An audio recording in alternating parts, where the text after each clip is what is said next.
Krishna. Today we'll be talking about Shloks 10 to 11 from chapter 1 of the Shrimad Bhagavad Gita. Shlok 10.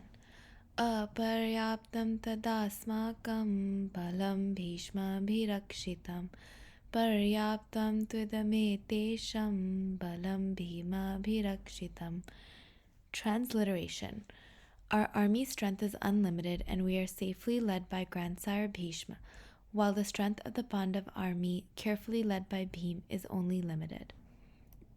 Shlok 11. Ayaneshu cha sarveshu yata bhagamavastita Bhishma meva bhirakshantu bhavanta sarva evahi. Transliteration.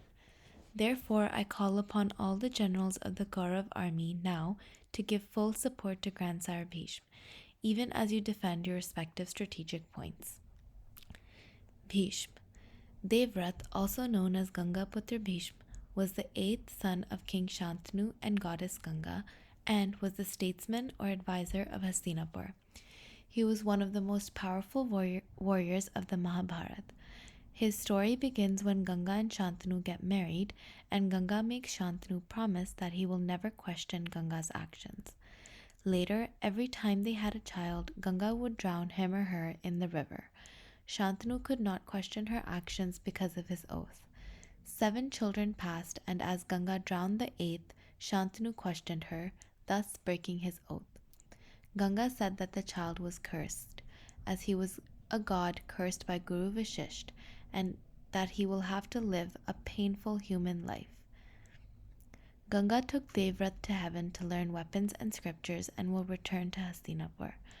Several years passed, and Devvrat returned with great knowledge from Guru Vashisht and Parshuram. He demonstrated great qualities, and everyone in Hastinapur soon loved him. One day, Shantanu saw a beautiful woman named Satyavati and wished to marry her. Her father allowed on one condition. Her son must be the heir to the throne. Shantanu was dejected in his dilemma, and when Devvrat found out, he made an oath of celibacy, that he will remain bound to the throne of Hastinapur. Shantanu was very happy with Devvrat and gave him a boon, which granted him a wishful death. He could choose when he wanted to die. From this day forward, he was given the name Bhishma. He was the mentor to the kings of Hastinapur. After Shantanu died, Chitrangad, the son of Satyavati, became king, which was followed by Chitrangad's brother Vichitravir after his death. When the king of Kashi was having a swayamvar for his 3 daughters, Amba, Ambika, and Ambalika, Vichitravir was not invited, and Bhishma was enraged.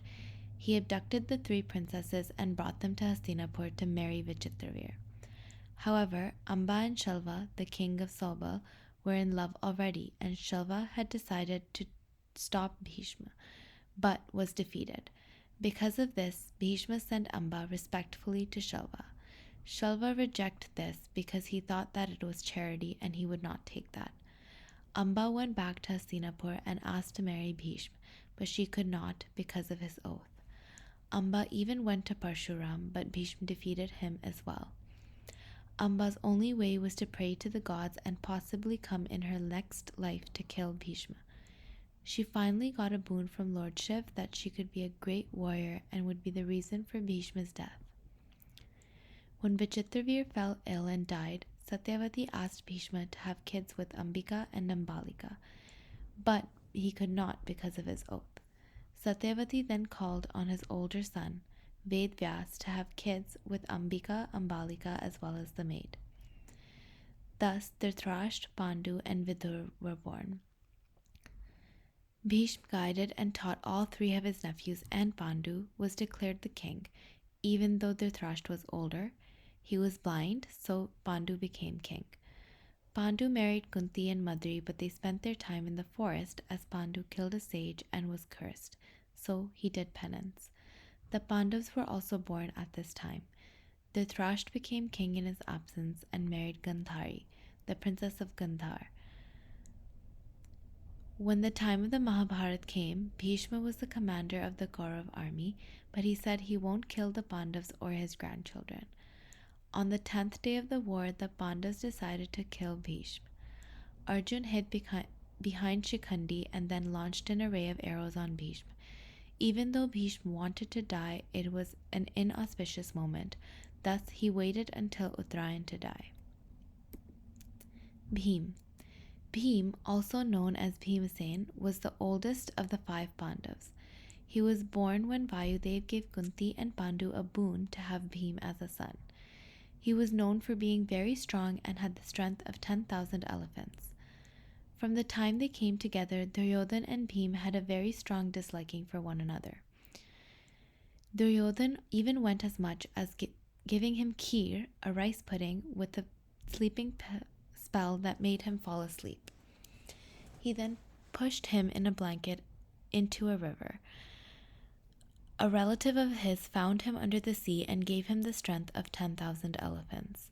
He also killed a lot of people in the Mahabharata, including Duryodhan and Dushasan. Bhim was most skilled in using a gada, which is a mallet-like weapon made of wood or metal. Balram was one of Bhim's gurus, as he taught him a great deal of mace fighting. Aparyaptam versus Paryaptam. When researching these shlokas, we came across an interesting point about a certain word in the 10th verse. So, in this shlok, Duryodhan refers to Bhim as Aparyaptam and the Kaurav army, mainly Bhishma, as Paryaptam. So here, he said that the Kaurav army has unlimited strength, and mainly Bhishma has immense powers. However, he said that the strength of the Pandav army was limited, and so were the powers of Bhim. This again refers to the state of mind and ahankar, ego, at this point in time. He felt as if his army was undefeatable and that his side was already the winner, which definitely was not true. Next week we'll be discussing Chapter 1, Shlok 11th on May 26th, 2021. Please ask any questions you may have about this content. We encourage everybody to ask at least one question so that we can all discuss from the questions and ultimately learn from them. Please check the description below for the link to the Google form to ask any questions. We hope you're having an amazing time learning along with us throughout this thrilling journey. Jai Shri Krishna.